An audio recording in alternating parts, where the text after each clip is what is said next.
We know through the Swiss that the kids are in pretty good shape physically.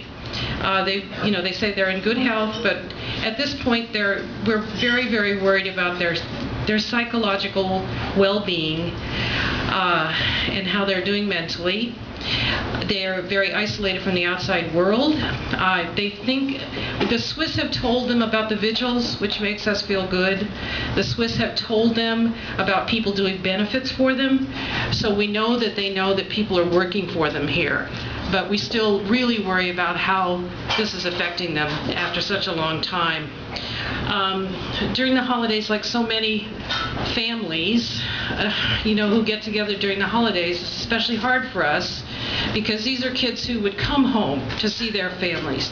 And if they couldn't, they'd be talking on the phone, Skyping, whatever they do. So it's a very hard time for us. I'm extremely grateful to all of you for being here tonight and for helping us, having so much concern and supporting us. And I'm very, very touched by this event. Thank you.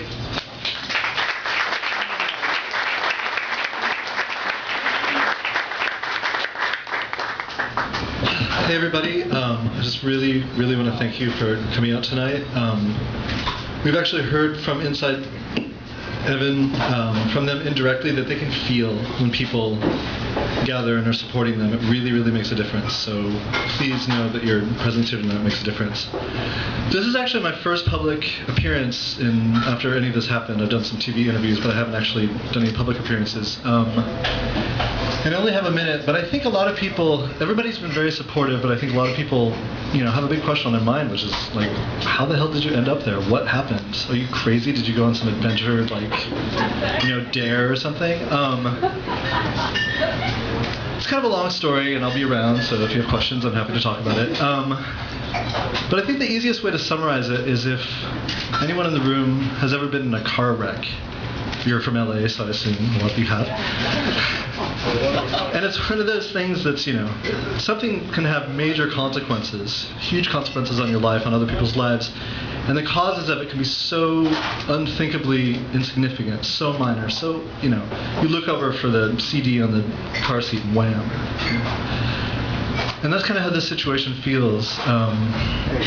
We've been living in the Middle East for different periods of time, we're all sort of involved in social justice work. This wasn't our first time in the Middle East. Shane and Sarah have been living there nearly a year, teaching and doing some independent journalism and trying to spread cultural understanding between our country and this region that we have a lot of tensions with. And that was our life in general in the Middle East. We were living in Damascus. Sarah had a week and a half off work, and some of our friends actually had already been to northern Iraq. And as crazy as it sounds to go to Iraq on a vacation, I know it sounds crazy, the northern area has been peaceful for 20 years. It hasn't had any conflict since the early 90s when it got independence, autonomy. So it was a perfectly safe area to go. Part of the problem maybe was that we felt so safe when we were there. We maybe were less aware of our surroundings than we should have been. Everyone we met was extremely hospitable, very sweet, and just told us about this one beautiful place to see the nature. And no one thought to mention that when they said see nature, they meant go to this one spot, this one waterfall that everyone goes to. It's a very popular spot with locals to check out the nature. And then I think the locals, they go to this waterfall, have a picnic with their family, and turn around and go home.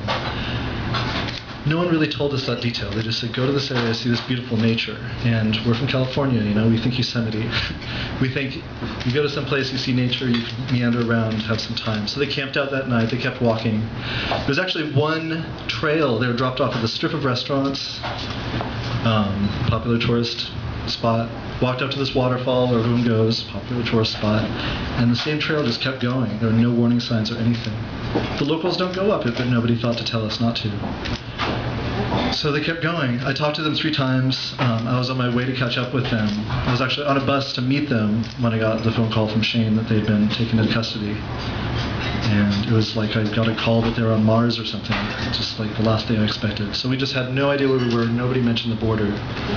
And we're not naive. We're all kind of veteran travelers, but sometimes there's a little piece of information you don't know. It's like looking over that CD in the car seat for just a second. But, they're going to be okay, and your support really makes a huge difference. So thank you so much for coming out tonight.